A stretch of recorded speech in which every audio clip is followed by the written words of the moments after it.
Olá, meus caros.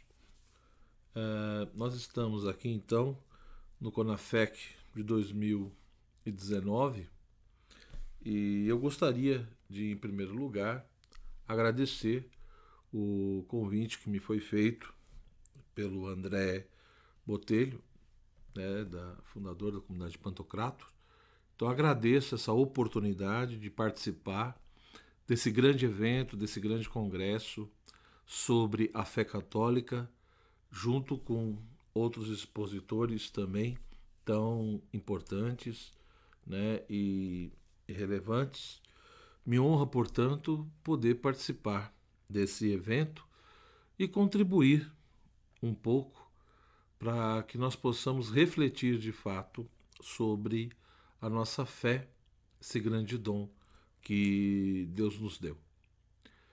E na minha conferência, na minha exposição, eu pretendo falar justamente sobre o relativismo da fé.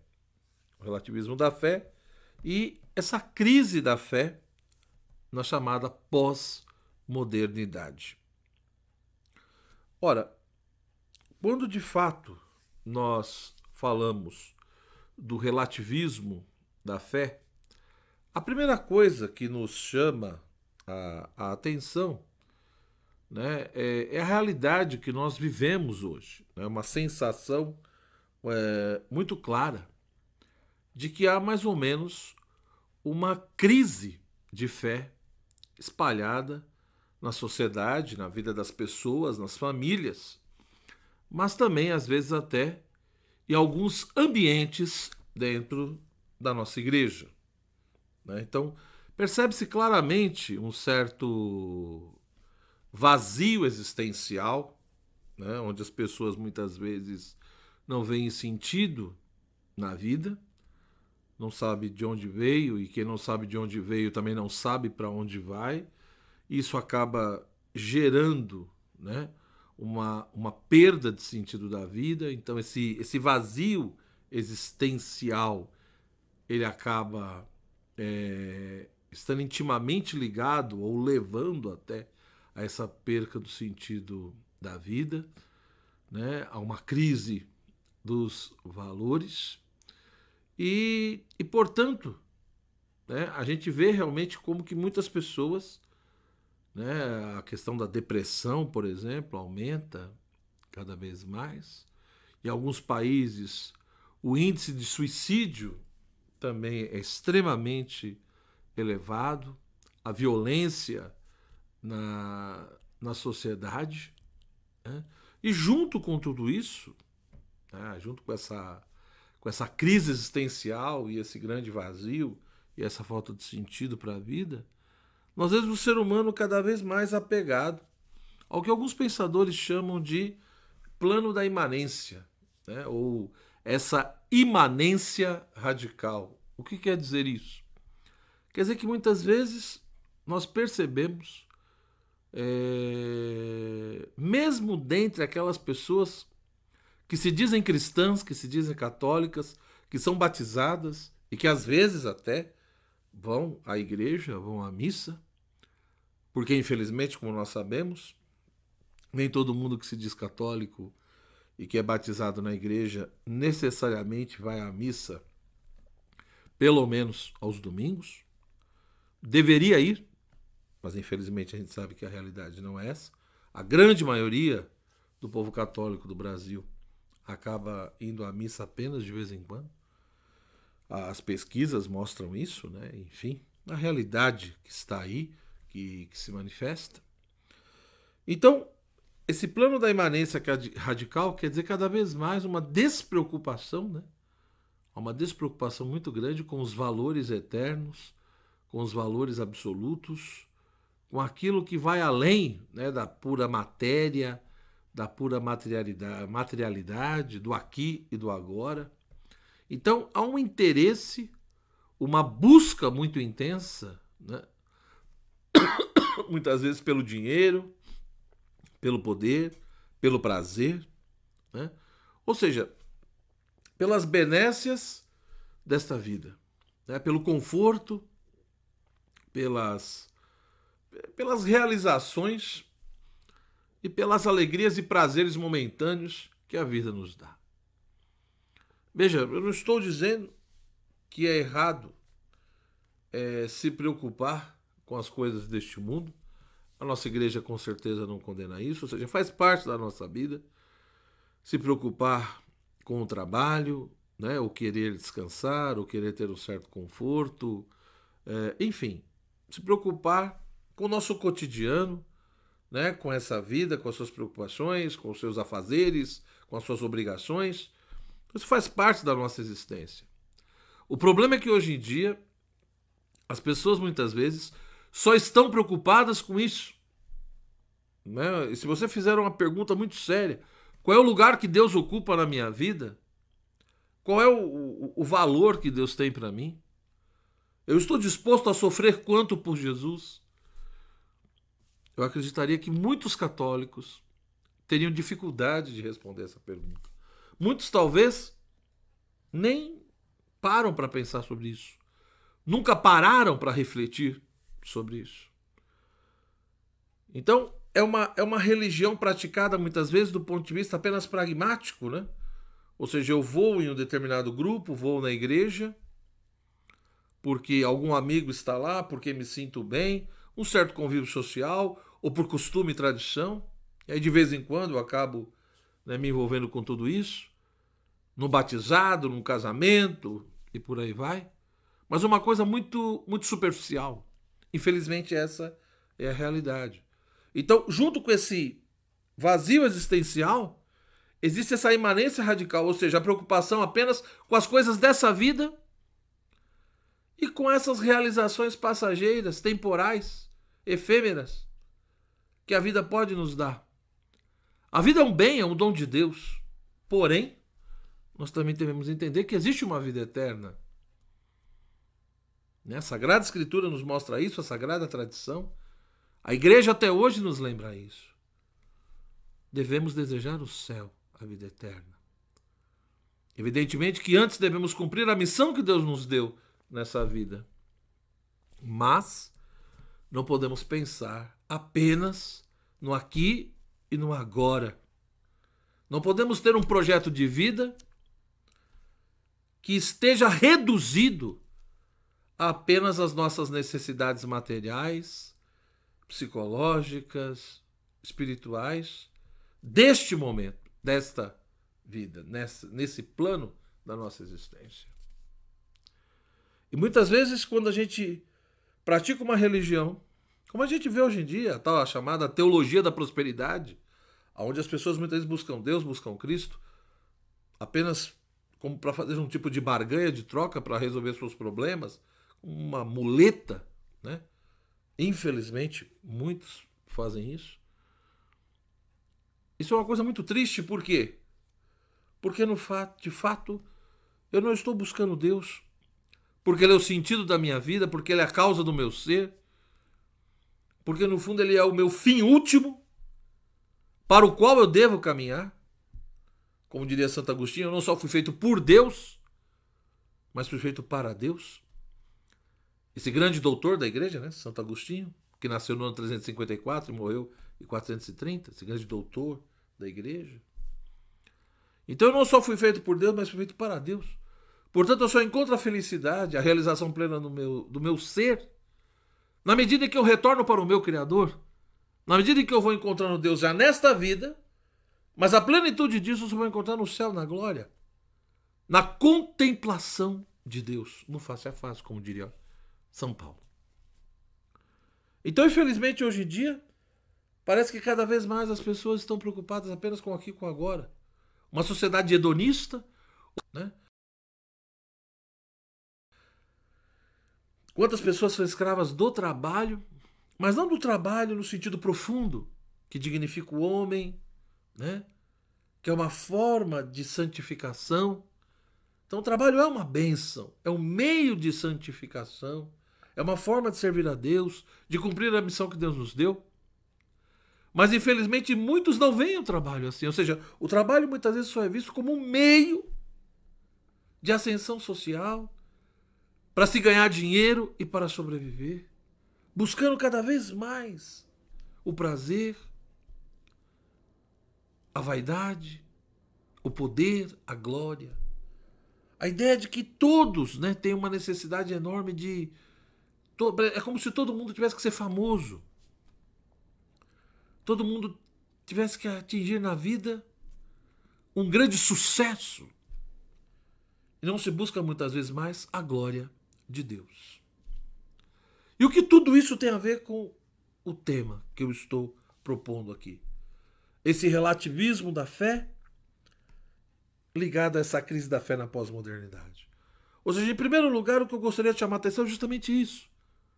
Quando nós olhamos para o mundo hoje, para a vida das pessoas, para a sociedade, para as famílias, para as relações humanas, fora da igreja e dentro da igreja, o que nós vemos é justamente esses elementos. É esse vazio existencial, é essa perda de sentido, é essa imanência radical, ou seja, é a preocupação só com essa vida, com esse mundo. Não se fala mais muitas vezes do céu, e nem do juízo que nós vamos passar perante Deus. Se esqueceu muitas vezes disso, não se fala mais sobre isso. E essa busca desenfreada do sucesso, do prazer, do poder, da vanglória. Isso mostra que, de fato, muitas vezes, hoje em dia, quando se fala de fé, é como se fosse uma fé meramente instrumental. Ou seja, a ideia de usar a Deus para poder ter uma prosperidade financeira. Isso é triste. Porque isso é a expressão da corrupção do sentimento religioso do ser humano. Não é o cristianismo deixado por Jesus. Não é de fato aquilo que a Sagrada Escritura, a Sagrada Tradição nos ensina e que o magistério da igreja procura interpretar e nos mostrar de fato o que a Bíblia e a tradição está nos ensinando, o que o Senhor nos deixou através da Escritura e da tradição, por intermédio, né, da interpretação do magistério, né, dos pastores da igreja, que vão nos ajudando a entender essas fontes da revelação. Então nós temos realmente hoje um contexto extremamente delicado. Extremamente delicado. Então, por um lado, você tem uma crise de fé nesse aspecto de sentidos que eu acabei de salientar aqui. Uma fé muitas vezes superficial, uma fé muitas vezes, além de superficial, instrumental, mínima, onde eu quero usar a Deus, a igreja, para poder simplesmente resolver os meus problemas financeiros ou de saúde. E tem um segundo aspecto dessa fé, como eu disse, que além de ser superficial, além de ser instrumental muitas vezes, há sim um certo desprezo pela fé. Há uma despreocupação com a questão da religião, com a questão de Deus. Esse esquecimento do sagrado, esse esquecimento de Deus, né? Então isso é sério. Então, se por um lado ter uma fé mínima, instrumental, superficial é um problema, nós vemos junto com isso um esquecimento fortíssimo sobre Deus, sobre o sagrado, um desprezo pelas coisas de Deus, a falta de zelo. Ou seja, a eterna tentação do ser humano, desde o paraíso, de achar que pode ser feliz longe do seu Criador. Isso é um grande problema. Isso é um grande problema. Que o ser humano foi repetindo no decorrer da história. E na nossa época não é muito diferente. O ser humano que só lembra de Deus muitas vezes, quando está com uma doença grave ou quando está desempregado. Quando isso ocorre, quando a pessoa passa por um problema e realmente se volta para Deus de uma maneira sincera e começa o caminho de conversão, glória a Deus, que bom! Mas o problema é que muitas vezes a pessoa lembra ali de Deus nesse momento difícil, se desespera, mas acaba não buscando o Senhor muitas vezes de uma maneira sincera, honesta, com o coração aberto. Acaba querendo usar a Deus e Deus não se permite. Deus não se sujeita a isso. Então, meu irmão, minha irmã, o que eu gostaria de chamar a atenção no primeiro momento é isso. Há uma realidade de crise, sim. Primeiro por uma fé instrumental, por uma fé mínima, segundo por um abandono, por um desprezo pelas coisas de Deus, por um afastamento e esquecimento de Deus e da igreja. E até um terceiro aspecto poderíamos colocar aqui também, que são aqueles que querem muitas vezes continuar na igreja, que se dizem católicos, mas que não professam a fé da igreja, acreditam em coisas que a igreja não crê. Ou seja, quantos católicos, pessoas que se dizem católicas e vão às vezes até na igreja, mas ao mesmo tempo vão ao centro espírita, como se houvesse uma compatibilidade entre catolicismo e espiritismo, e existem contradições fortíssimas. Não é possível ser católico e espírita ao mesmo tempo. Quantas pessoas se dizem católicas e são extremamente enroladas num monte de filosofias orientais, de ocultismos e esoterismos? Quantos se dizem católicos são a favor ao aborto ou à união gay? Quantos não são católicos e não caíram nesse título da minha conferência, ou seja, no relativismo? E esse ponto é extremamente importante. Esse terceiro elemento aqui é fundamental. Então, ter uma fé superficial, instrumental, se afastar de Deus, se esquecer de Deus, desprezar as coisas de Deus, não se preocupar se eu estou agradando a Deus ou não. A maioria das pessoas não tem o mínimo de preocupação se o tipo de vida que ela leva honra a Deus, alegra a Deus ou entristece o coração de Deus. Mas além de tudo isso, tem esse terceiro elemento que eu disse, ou seja, a pessoa que muitas vezes se diz católica, mas não crê no que a igreja crê. Não crê na presença real de Jesus na Eucaristia, não crê na virgindade perpétua de Maria, não crê na existência do inferno e do diabo, não crê na inspiração das escrituras sagradas. E aí? E aí que nesse contexto todo, nós temos um veneno que foi entrando na mente e no coração das pessoas, que é o chamado relativismo. Papa Emérito Bento XVI, ele gostava de usar muito uma expressão que ele dizia que na nossa época nós vivemos uma ditadura do relativismo. Uma ditadura do relativismo. Que em si é uma expressão meio contraditória. Por quê? Porque a primeira pergunta que nós devemos fazer, evidentemente, é: o que é o relativismo? Ora, quando nós falamos em relativismo, ou do problema do relativismo, o relativismo nada mais é do que uma corrente filosófica, uma corrente de pensamento, que foi surgindo, foi se estabelecendo no decorrer da história da filosofia no mundo ocidental. Então, lá na Grécia, no mundo antigo, nós já temos grupos, pensadores, que já possuem, digamos assim, no seu pensamento, características relativistas. Então, no mundo grego nós já vemos isso. Da mesma forma que depois no mundo moderno e também no mundo contemporâneo. Então, a palavra relativismo, no mundo antigo, ela não existe.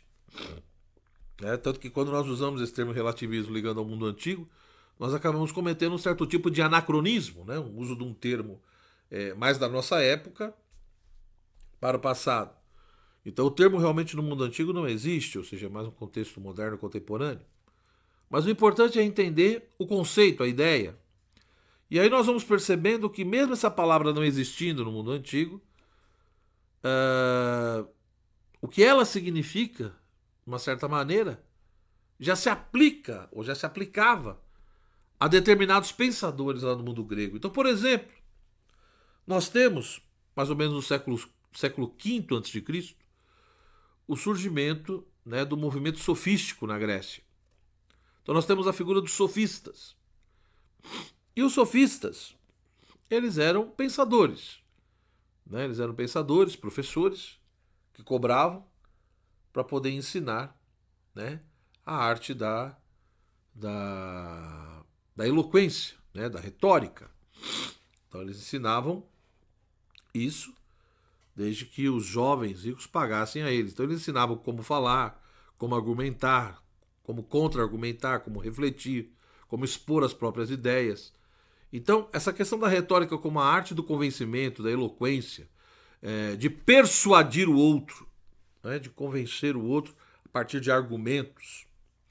A questão é que, além dos grandes mestres, né, os grandes nomes que foram surgindo, como Protágoras, Górgias, né, foram surgindo depois outros sofistas que acabavam exagerando e apelando sobre tudo isso, né? Os eristas, por exemplo, e os políticos sofistas. Os eristas, eles ficavam muito preocupados apenas com a forma do debate e queriam vencer o debate de qualquer jeito. E os políticos sofistas, evidentemente, faziam de tudo para conseguir se eleger e conquistar o poder político. Então, devido a esses dois grupos, foi se estabelecendo muitas vezes uma imagem extremamente negativa dos sofistas, como mercadores do saber, né? Principalmente Platão, Aristóteles, né? Criticavam muito os sofistas e até hoje se tem essa visão muitas vezes bem negativa dos sofistas. Mas independente disso, eu queria pegar um exemplo, que é o exemplo de Protágoras, que até hoje é considerado um dos grandes mestres da sofística grega. E Protágoras tinha uma frase que ele dizia: o homem é a medida de todas as coisas, das que são enquanto são, das que não são enquanto não são, né? Essa frase dele, foi o que eu falei, a palavra relativismo não tem lá no mundo antigo, mas ela expressa bem a mentalidade relativista. Por quê? O que é o relativismo? Essa corrente filosófica que diz que a posição do observador interfere na análise e apreensão do objeto observado, né? Então a posição que o observador se encontra interfere profundamente no modo como ele vê o objeto e na maneira como ele vai compreender esse objeto, tá? Então a palavra relativa é justamente nesse sentido. Então o relativismo vai defender justamente a ideia de que todo conhecimento, toda verdade é relativa. Portanto, não existe nenhum tipo de conhecimento ou de verdade que seja universal e necessário, né? Então todo conhecimento depende da posição do observador, portanto pode ser bem radical no sentido, depende da opinião e do ângulo, né, e do aspecto que o observador está vendo, depende da cultura que a pessoa está inserida, né, do grupo social que ela faz parte, depende da época histórica que ela também viveu ou está vivendo, né? Então o relativismo ele vai partindo, ou seja, o contexto histórico acaba condicionando totalmente, o contexto cultural também, né? E a visão, né, o olhar individual de cada ser humano. Então dizer que o conhecimento é relativo, dizer que a verdade é relativa, quer dizer que cada pessoa, cada cultura, cada época vê as coisas a partir do seu ângulo, vê as coisas a partir de um aspecto. E que, portanto, o conhecimento e a verdade nunca vai ser uma coisa universal, ou seja, igual e válida para todo mundo, né? E muito menos necessária, ou seja, é daquele jeito e não tem como ser de outra forma. Portanto, algo imutável, né? Que tem uma certa validade constante, uma perenidade. Então, esse modo relativista, né? Ou seja, o relativismo, é essa corrente filosófica que defende justamente isso. Tá? Então é bem no contexto filosófico. E essa discussão do relativismo começa, né, justamente nesse aspecto sobre o conhecimento. Né? Se o ser humano pode ou não conhecer as coisas tais como elas são. Se o ser humano pode realmente conhecer a verdade sobre o mundo, a verdade sobre Deus, a verdade sobre si mesmo.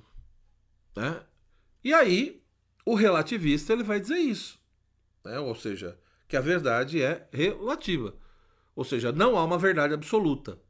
Não há uma verdade universal e necessária. Ou seja, universal que seja igual para todo mundo. E necessária quer dizer que é o que é aquilo ali e não muda. O relativista vai dizer, não tem isso. Né? Então é lógico que tem coisas que são relativas, né? Tem coisas que dependem do contexto que nós estamos inseridos. Qualquer um que para pensar um pouco, nós vamos perceber que tem várias coisas que não são absolutas. Tem coisas que dependem do contexto, depende da cultura, depende da época, depende do ângulo que você olha. Então existem coisas que são relativas, né? E que depende muito desses aspectos. E, portanto, o modo como uma pessoa, um grupo, ou uma cultura, ou uma época vê as coisas, acaba sofrendo interferência e acaba sofrendo condicionamento de vários aspectos. Porém, o relativismo ele entende, ou os pensadores relativistas entendem, que o ser humano não é capaz de transcender esses condicionamentos. Né? Então, que o ser humano sofre influências, que os grupos sofrem influências, que existem condicionamentos, né, no modo como o ser humano olha o mundo e as coisas e na maneira como ele pensa e compreende as coisas, há condicionamentos, há influências internas e externas. Isso é inegável. Porém, a discussão que deve ser feita é se o ser humano, apesar desses condicionamentos e influências, ele é capaz de transcender, ele é capaz de ir além desses condicionamentos e influências. Condicionamentos e influências. O relativista, o pensador relativista, vai dizer que o ser humano não é capaz disso. Ele não é capaz. Tá bom? E aí isso vai trazer consequências. Esse modo de pensar. Então, por exemplo, dentro do exemplo que eu estava dando desse autor, que é Protágoras, de Abdera, que nasceu no ano 481 a.C., morreu em 411, e Protágoras diz justamente isso. Né? O homem é a medida de todas as coisas, das que são, enquanto são. Das que não são, enquanto não são mais. Né? Ora, o que quer dizer isso então? É forte. Se você diz que o homem é medida, a palavra medida quer dizer parâmetro, é aquilo que determina. Né? Se o homem é a medida de todas as coisas, das que são e das que não são, quer dizer que uma coisa é ou deixa de ser dependendo do ponto de vista humano. E quando o Protágoras fala homem ali, provavelmente ele está falando cada indivíduo mesmo. Ou seja, cada pessoa, cada indivíduo, cada homem, cada mulher, né, tem o seu modo de ver o mundo, tem o seu modo de ver as coisas. Portanto, o que uma coisa é ou deixa de ser, né, a sua identidade, ou o que ela é ou deixa de ser, depende do ângulo, né, depende da opinião, da perspectiva de cada um. Olha, esse modo de pensar dele expressa fortemente, né? Por um lado é lógico, alguns vão dizer um certo tipo já de utilitarismo, mas o meu entendimento já expressa um pouco essa questão do relativismo. Protágoras não use, né? Ele não usa essa palavra, ele não usa esse termo. Da mesma forma que outros autores, quando nós vamos mais para o contexto moderno, né? Por exemplo, ali no século XVIII, quando nós pegamos um pensador como Immanuel Kant, que nasceu em 1724 e morreu em 1804, né? Ele que era prussiano, né? Ou seja, contexto ali mais da Alemanha, mas antes disso na Prússia, né? O Kant, que é considerado um dos grandes pensadores da modernidade, né? Da filosofia moderna, Kant, de fato, ele vai receber, né, muitas questões que já vinham da tradição, da história da filosofia, principalmente ali no contexto moderno, coisas que vêm do racionalismo, né, do pensamento do René Descartes, por exemplo, que defendia que nós nascemos com ideias inatas, então já há um certo conhecimento que nasce conosco, né? Alguns defendiam isso, como Descartes, mas tinha os empiristas que diziam que no fundo todo conhecimento era a partir dos sentidos, e a gente só conhecia aquilo que podia ser aprendido pelos nossos sentidos, porque a nossa mente é como se fosse um papel em branco, uma tábula rasa, que aos poucos ia ser registrado ali informações. Então você tem, de um lado, esses intelectualistas, de outro lado você tem esses empiristas.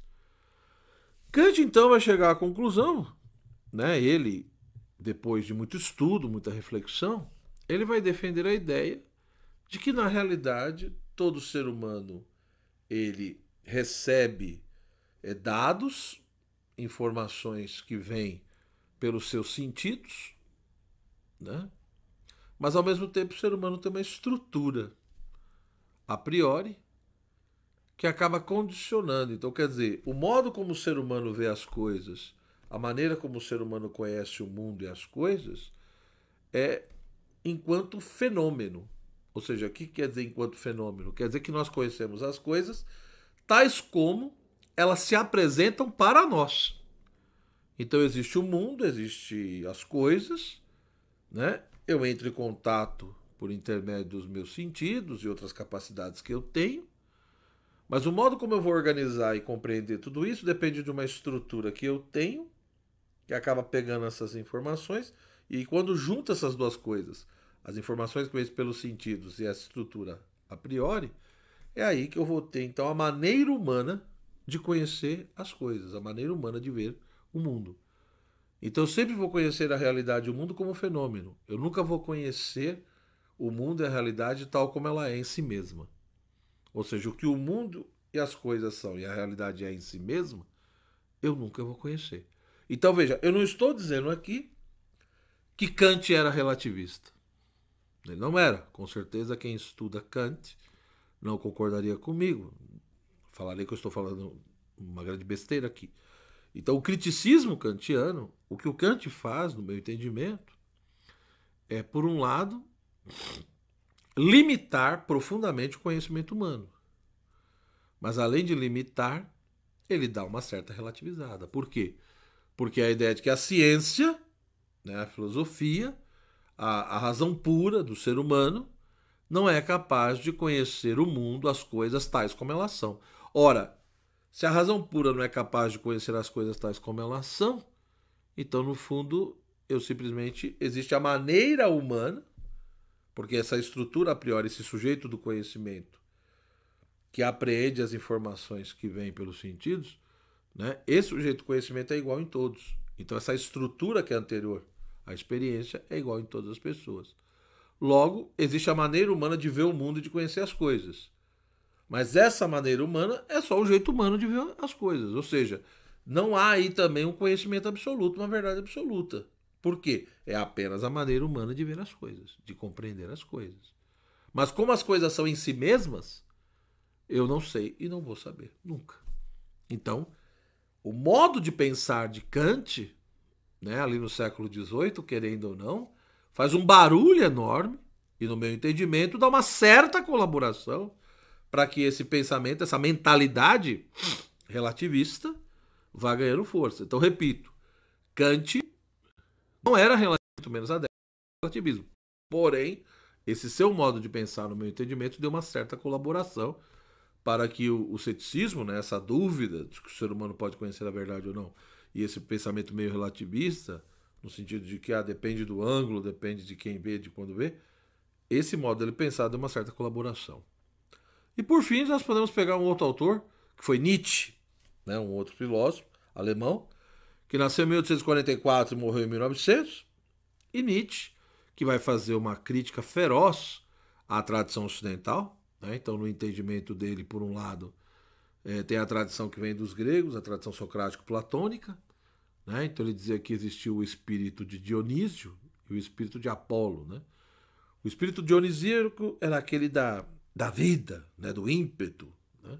E o de Apolo aquele espírito mais comedido, né? Do regramento, da ordem. E no entendimento de Nietzsche, infelizmente, esse espírito apolíneo ele acabou prevalecendo ali na Grécia e esse espírito dionisíaco foi sendo deixado de lado. Então, e ele diz que isso foi devido justamente ao socratismo, ao pensamento de Sócrates, como também ao pensamento de Platão, né, e depois de outros. E que junto com isso depois se juntou a cultura judaico-cristã, né? E no entendimento dele, tanto o socratismo e o platonismo com a cultura judaico-cristã é que foi forjando toda a cultura ocidental, que é uma cultura do ressentimento, é uma cultura onde os fracos não conseguem assumir as suas próprias responsabilidades e, portanto, tem uma raiva profunda dos fortes, daqueles que vencem, né? E acabam querendo colocar a culpa dos seus fracassos nos fortes. Então, Nietzsche, de fato, faz uma filosofia amartelada, uma crítica fortíssima à cultura ocidental, mas, dentro desse contexto, dessa crítica toda, ele vai defender também o que se chamou de perspectivismo, né? Então Nietzsche vai dizer que não, o que a gente chama de bem e de mal, por exemplo, os valores têm origem histórica, então é necessário fazer a transvaloração dos valores, né? Ou seja, é necessário entender a origem histórica e humana dos valores. Por quê? Porque não tem fundamento metafísico, origem transcendente, os valores, né? São invenções humanas dentro de uma cultura, dentro de uma história, naquele contexto ali, de quem tem mais poder, né? Então, nós precisamos entender essa origem humana e histórica dos valores, até para poder transcender esses condicionamentos. E, portanto, para isso, nós temos que entender que muitas vezes o que o ser humano faz são interpretações. O ser humano interpreta o mundo, interpreta a realidade a partir de um ângulo, a partir de uma certa perspectiva. Então ele faz essa defesa do perspectivismo. Porém, é interessante, porque mesmo sendo perspectivista, evidentemente que Nietzsche vai dizer que a sua interpretação, a sua perspectiva, é mais eficaz e mais verdadeira que a dos outros, né? Então não estou dizendo aqui também que Nietzsche seja relativista, que ele tenha sido relativista, mas entendo que esse perspectivismo nietzschiano, de uma certa forma, acabou colaborando também para o surgimento dessa mentalidade relativista tão forte que foi ganhando espaço, né, estrutura cada vez mais no século XX e hoje nesse início do século XXI. A chegar ao ponto, como diria o Papa Bento XVI, né, de vivermos uma ditadura do relativismo. E que é meio contraditório, porque se o relativismo diz que não tem conhecimento nem verdade universal e necessária, tudo depende do ângulo, da perspectiva, do ponto de vista, do contexto cultural e histórico, da visão de cada um, então, como pode ter uma ditadura, né? Então, o que o Papa faz questão de usar essa expressão é justamente isso. Ou seja, por um lado, o relativismo no primeiro momento parece uma coisa tão bonita, tão interessante, né? Porque quando você fala que tudo é relativo, você fala, não, isso vai acabar estimulando mais o diálogo entre as pessoas, a tolerância, né? Mas o que a gente vê é justamente o contrário, ou seja, as pessoas que defendem o relativismo, muitas vezes elas querem impor profundamente essa corrente filosófica, esse modo de pensar. E fora a questão de que, se você parar para pensar com calma, ou seja, o relativismo tem uma certa contradição, porque se você diz que não há verdade absoluta e universal, que tudo depende do ponto de vista de um ângulo, de um contexto, né? Ora, não há verdade universal, não há verdade necessária, toda verdade é relativa. Mas quando você afirma que não há verdade universal e necessária, você já está afirmando uma verdade universal e necessária. Ou seja, que não há verdade universal e necessária. Então é uma contradição muito estranha. Então, ao mesmo tempo que ser relativista parece uma coisa tão bonita, tão elegante, né? Porque eu tenho que ouvir a opinião, a posição do outro, cada um tem a sua verdade, né? Cada um tem a sua verdade, ninguém é dono da verdade, então temos que dialogar, temos que tolerar. Então, no primeiro momento, o relativismo parece uma coisa elegante e bonita. Mas no segundo momento, quando nós compreendemos mais claramente, em primeiro lugar, a gente vê a sua contradição. E em segundo lugar, na prática, o que a gente percebe é que aquelas pessoas que se dizem tão relativistas, porque temos que ouvir o outro, porque cada um tem a sua verdade, ninguém é portador de uma verdade que é válida para todo mundo, ninguém é dono de nada, etc e tal, essas pessoas muitas vezes querem impor esse seu modo de pensar, né? Ora, mas se tudo é relativo, então baseado em que nós podemos dizer que algo está errado, por exemplo? Se não existe verdade universal necessária, como que eu vou dizer, né? No âmbito da moral, por exemplo, se uma coisa é boa ou má, se é certo ou é errado. Então, o aborto, por exemplo, é certo ou é errado? Depende do ponto de vista. Ou seja, para mim, de acordo com a minha verdade, ele é errado. De acordo com a verdade do outro, é certo. Então, veja as consequências práticas que nós vamos ter nesse sentido. No fundo, chega no momento, então, em que ninguém vai poder questionar ninguém. Porque se cada um tem a sua verdade, e a verdade depende do contexto cultural e histórico, e depende da perspectiva que cada um olha, e se o ser humano não é capaz de transcender esses condicionamentos, quando eu discutir e debater, e quando eu discordar do outro, eu vou estar fundamentado em quê? Quais são os critérios para dizer que uma coisa é melhor que outra. Então, o relativismo ele te leva, então, a entender que há uma equivalência total, ou seja, qualquer teoria sobre qualquer coisa, se eu pegar a teoria A, teoria B, teoria C e a teoria D, todas estão no mesmo nível e são equivalentes. Porque não existe uma mais verdadeira e outra que seja falsa. Todas são verdadeiras. Ora, a consequência moral disso, então, é de que não existe nenhum ato, nenhuma ação que seja boa ou que seja má. Tudo depende do ponto de vista. Então veja as consequências que isso vai gerando, né? Então, matar, por exemplo, é certo ou é errado? Depende do ponto de vista. Pode ser certo para você, pode ser errado para mim.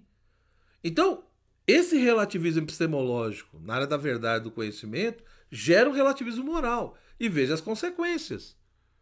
Como que nós vamos viver em sociedade assim? Tá certo? E o ápice disso, né? Porque a grande questão é que, por um lado, que eu estou procurando mostrar aqui, é o surgimento e o desenvolvimento histórico do relativismo e as suas consequências agora.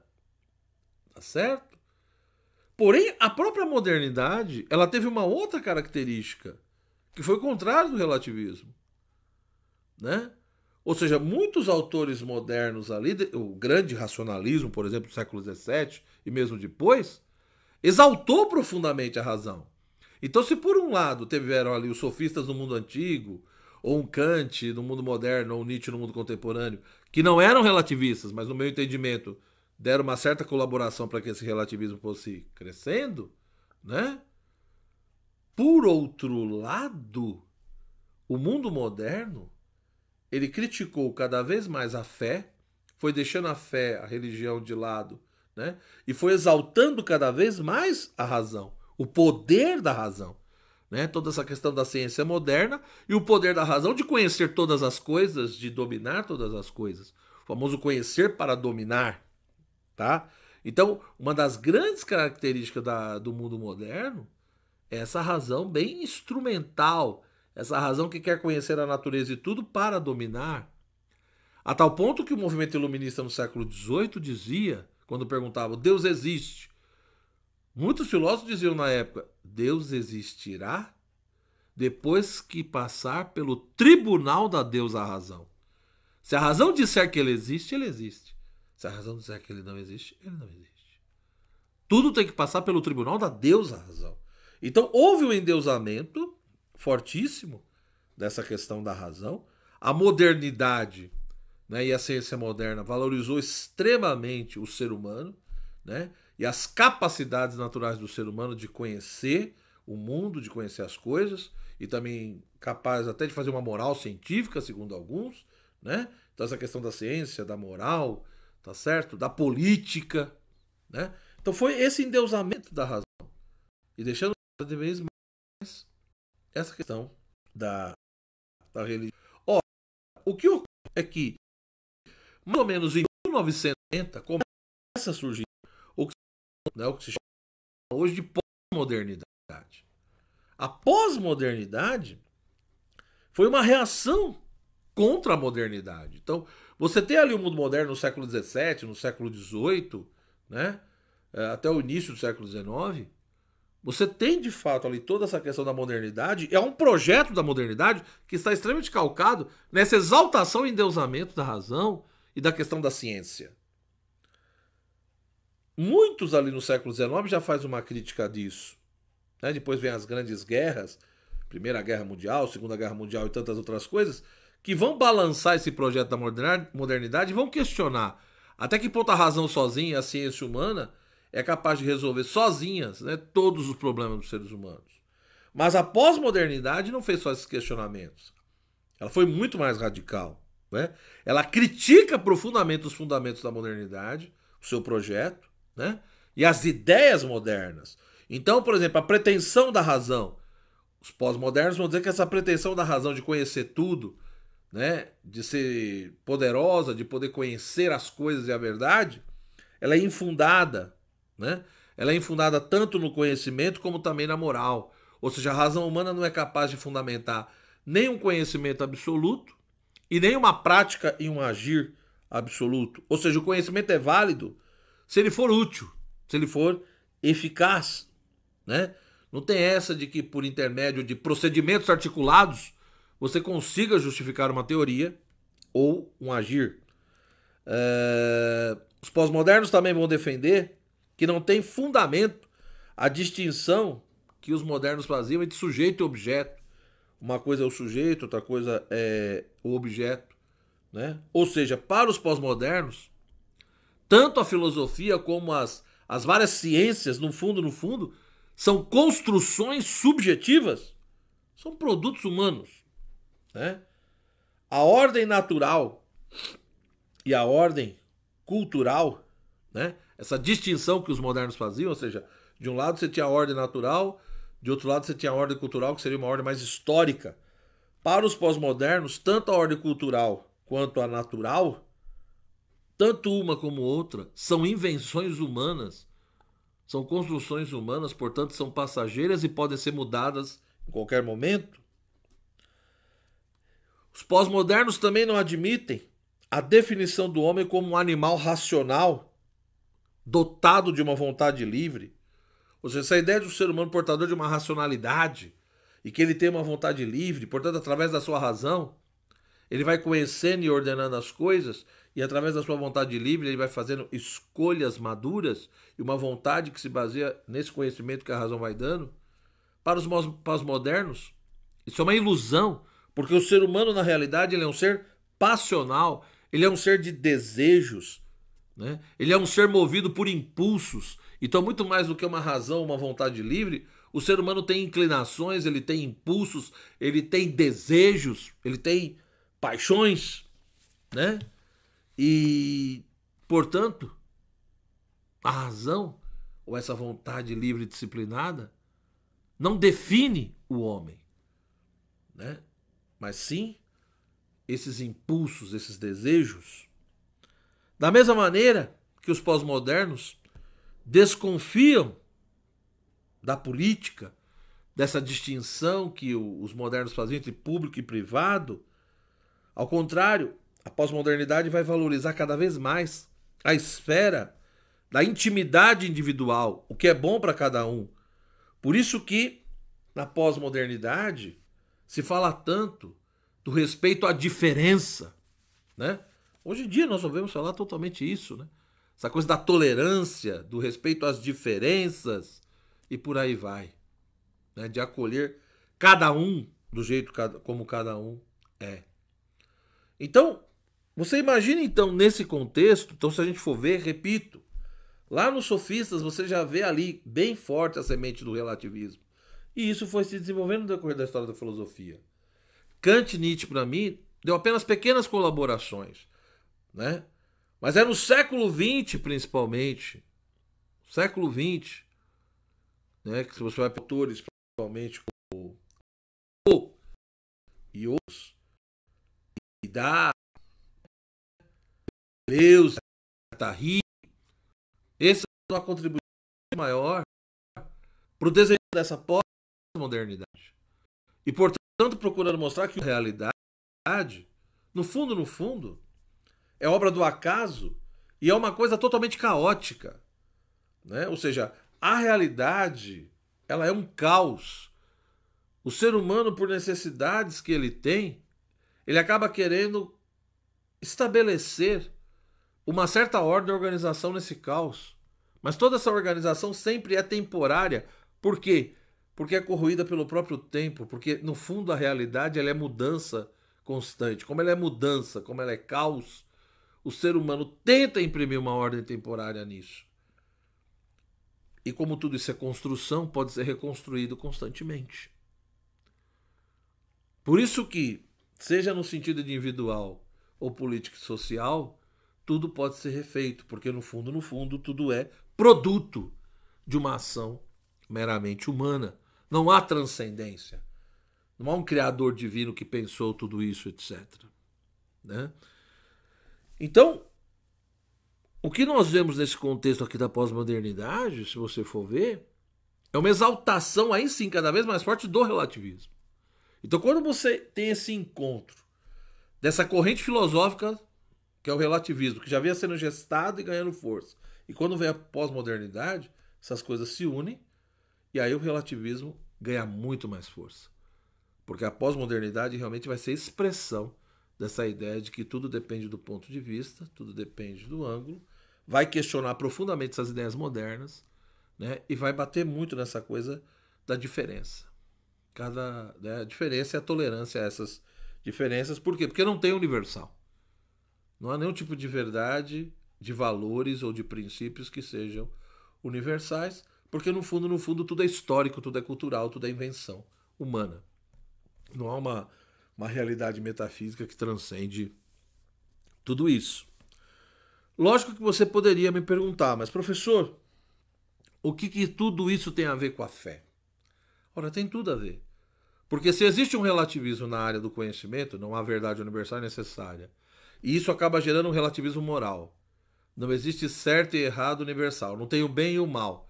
O bem e o mal depende do ponto de vista da perspectiva de cada um. Também não vai ter nenhuma religião que pode ser considerada melhor ou mais verdadeira que a outra. Ou seja, toda essa mentalidade, infelizmente, ela foi adentrando os ambientes religiosos. E a nossa igreja não foi imune disso, ela não ficou imune a isso. Quantos católicos, como eu disse aqui, já são relativistas? Ou seja, quantos defendem a ideia de que todas as religiões são boas, todas as religiões são equivalentes? Então, tanto faz você ser católico, budista, judeu, muçulmano, shintoísta, espírita, tanto faz. Tanto faz você acreditar em Cristo, né, ou acreditar em qualquer outra coisa. Então, muitos defendem hoje em dia, né, essa equivalência total entre as religiões. Todas as religiões são iguais, todas as religiões são equivalentes. Então, o que eu tentei mostrar aqui é que esse relativismo religioso que existe na sociedade em geral e que também, infelizmente, entrou dentro da nossa igreja em alguns setores, em alguns lugares, né? Não que a doutrina da igreja não defende isso, mas alguns católicos defendem isso, tanto no clero quanto no laicato. Então, isso adentrou. Então, esse relativismo religioso ele é consequência de todo esse relativismo na área do conhecimento e todo esse relativismo na área da moral. E que na pós-modernidade, a partir de 1980, foi ganhando cada vez mais espaço e força. E foi gerando aquilo que o Papa Bento XVI dizia, essa ditadura do relativismo, onde todo mundo é obrigado, então, a dizer que tudo é relativo. Ou seja, quando você hoje defende algum tipo de verdade, ou de valor, ou de princípio, dizendo, olha, a verdade é uma só, né? Ela é universal, necessária e imutável. Quando você defende isso, já vão te taxar de intolerante. Já vão dizer que você é uma pessoa que não sabe dialogar, que você é uma pessoa intransigente, que você é uma pessoa autoritária, né? Que você quer impor a sua verdade. Ou seja, está muito difícil hoje em dia e ser um católico de verdade, né? Porém, nós precisamos entender que isso não tem fundamento. Por quê? Porque quando nós pegamos todas as religiões, todas são portadoras de um credo. Toda religião tem o seu credo, toda religião tem o seu culto, a sua maneira de cultuar a divindade, toda religião tem a sua moral. Ora, se as religiões não tivessem isso, tudo bem, né? Se a religião não tivesse credo, se a religião não tivesse culto, se a religião não tivesse moral, você fala, bom, então realmente talvez desse para defender o relativismo. Mas quando nós comparamos as religiões, nós percebemos que todas têm o seu credo, o seu culto e a sua moral. E que o credo, o culto, a moral de cada uma não coincide. Não existe uma coincidência entre o credo, aquilo que se acredita, a maneira como se crê quem é Deus, a maneira como se cultua Deus e os próprios valores morais. Não há uma coincidência total. Pode ter algumas semelhanças, mas tem muita divergência. Para não dizer contradição. Então, quando você pega o cristianismo e o catolicismo, tem um monte de coisa que nós cremos, que nós defendemos, que as outras religiões não aceitam. Então há uma contradição, há uma divergência total. Logo, se há uma divergência, uma contradição entre as religiões, porque elas não se preocupam simplesmente de ficar paradas olhando para o céu. Ou seja, repito, toda religião acredita em algum credo, cultua a Deus de um jeito e defende uma moral. Então, se toda religião é portadora de uma doutrina, de um credo, de uma moral e de um culto, e todas defendem que aquela ali é a mais verdadeira, e se há contradição entre elas, ora, se a verdade é uma, se a verdade é aquilo que realmente expressa a realidade tal como ela é, então se a verdade é uma e é universal e necessária, se tem contradição aqui, eu não posso dizer que todas as religiões são equivalentes ou que todas são igualmente boas. Não tem sentido dizer que todas são igualmente verídicas ou igualmente boas, justamente por causa dessas divergências e contradições. Mas por que as pessoas dizem isso? Porque caíram numa mentalidade relativista. Né? E essa mentalidade relativista foi exacerbada cada vez mais por causa da chamada pós-modernidade que eu expliquei aqui. Essa é a nossa realidade hoje. Né? Então, do ponto de vista objetivo, da objetividade da verdade, não tem como a gente defender o relativismo da fé. Só existe uma fé verdadeira, só existe de fato uma igreja verdadeira, só existe um Deus verdadeiro. Isso do ponto de vista objetivo. Isso não quer dizer, como a nossa própria igreja nos ensina, existe sim o aspecto subjetivo de tudo isso também. Ou seja, querendo ou não, existe um senso religioso inato. Todo ser humano nasce com um certo senso religioso, com um desejo natural do divino, do sagrado. Né? Isso é comum a todos os homens. Todo ser humano tem esse desejo por Deus, como diz o catecismo, né? Citando Santo Agostinho. Porque a gente não só foi feito por Deus, mas foi feito para Deus. Então há um desejo natural do ser humano por Deus, pelo divino, pelo sagrado. Né? Então, no fundo, o ser humano, quando procura esse divino e sagrado, nas mais diversas culturas, ele acaba buscando a partir dessa base natural, digamos assim. Há uma base natural da religião, fundamentada nesse senso religioso natural, nesse desejo natural por Deus. Né? Agora, a religião não é só isso. Se fosse só isso, ou seja, se toda religião fosse resultado, né, só desse senso religioso natural, ou desse desejo natural pelo divino e pelo sagrado, e fosse só isso, bom, tudo bem. Mas não é. Ou seja, toda religião também tem o seu credo, como eu disse, o seu culto e a sua moral. E há divergência quanto a esses pontos. E se a verdade é uma, e há divergência quanto a esses pontos, então não tem como dizer, né, que todas as religiões são iguais, ou são igualmente verídicas ou boas. Lógico que a gente não tem que defender o fanatismo. Entendeu? O que seria o fanatismo? Eu querer impor a fé católica, a fé cristã na base da força para as pessoas que não são católicas. Então a nossa própria igreja nos ensina em vários documentos, né, que existe a liberdade de pensamento e a liberdade religiosa. Eu não posso proibir as pessoas de pensar em determinada coisa e de ter liberdade religiosa no sentido de escolherem que tipo de religião elas querem realmente praticar e viver na vida delas. Né? Então a gente não tem que ser intolerante nem defender o fanatismo religioso. Então, a igreja nos ensina como Jesus nos ensinou. Então, se a pessoa ignora um monte de coisa, ela vai ser julgada por Deus de acordo com a lei natural e de acordo com a sua busca sincera e a retidão do seu coração. Né? Então, aqueles que ignoram o Evangelho de Cristo e que ignoram tantas coisas de maneira não culpável, podem se salvar. Né? De maneira não culpável. Então, se a ignorância for culpável, aí é um outro problema. Mas se for ignorância sem culpa, pode se salvar. Porque às vezes a pessoa pertence a um outro grupo, acredita em tal coisa, mas ela participa, ela não vai ser salva por causa daquele credo ou por causa daquele lugar. Ela vai ser salva apesar daquilo, por causa da retidão do seu coração. Porque quando ela está lá, cultuando a Deus daquele jeito e praticando tal coisa, ela faz isso por amor a Deus. Ela acredita que ela está honrando a Deus. Ela acredita que a melhor maneira de servir a Deus é daquela forma. Então, apesar dela estar no erro, ela pode ser salva por causa da sua ignorância. E se essa ignorância for sem culpa, né? E mesmo que ela seja salva, de alguma maneira ela foi salva, né? Por Cristo e pela Igreja de Cristo. Porque não há salvação fora de Cristo e não há salvação fora da igreja. Mesmo que a pessoa não faça parte dessa igreja visível, mas de alguma maneira ela tem alguma relação com Cristo e com a igreja. Pelo menos é isso que o magistério da igreja vem nos chamando a atenção aí no mundo contemporâneo. Tá? Tanto que você pode ler, eu tenho para indicar para você, Tem esse documento aqui, O Cristianismo e as Religiões, da Comissão Teológica Internacional, né? Muito interessante. Pô. Esse outro documento da Congregação para a Doutrina da Fé, Dominus Jesus, que fala sobre a unidade e universalidade salvífica de Jesus Cristo da Igreja, né? E o nosso querido livro do Ratzinger, né? Fé, Verdade e Tolerância. Então eu espero que essa conferência de fato te ajude.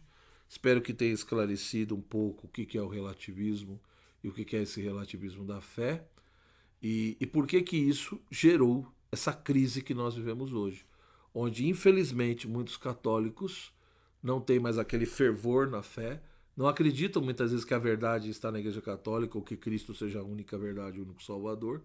Muitos entendem, infelizmente, que o importante é acreditar em alguma coisa ou seguir alguma religião, porque todas é tudo a mesma coisa. E o grande problema que a gente percebe, meu irmão, é que o relativismo ele acaba levando ao indiferentismo. Porque se toda religião é tudo a mesma coisa, né, a pessoa vai ficando indiferente. Ou seja, tanto faz eu ir aqui ou ir lá, é tudo a mesma coisa. Então, o relativismo leva ao indiferentismo. E o indiferentismo leva ao ateísmo. Porque se não tem nenhuma religião que é mais verdadeira que a outra, que tem a plenitude da verdade, né, esse relativismo vai levando a pessoa a perder o ânimo, o amor, o zelo. E ela vai ficando indiferente. E o que é a indiferença? Ela não se envolve mais com as coisas de Deus.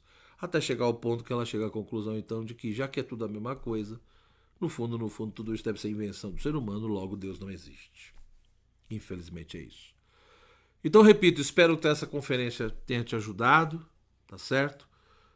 Qualquer coisa, só você pode me procurar aí nas redes sociais, né? Só procurar por Joel Gracioso. E aí pode mandar mensagem, enfim, a sua dúvida, que nós podemos conversar, tá bom? Que Deus te abençoe, um forte abraço, bons estudos, fique em paz e até uma próxima vez, se Deus quiser. Tchau, tchau.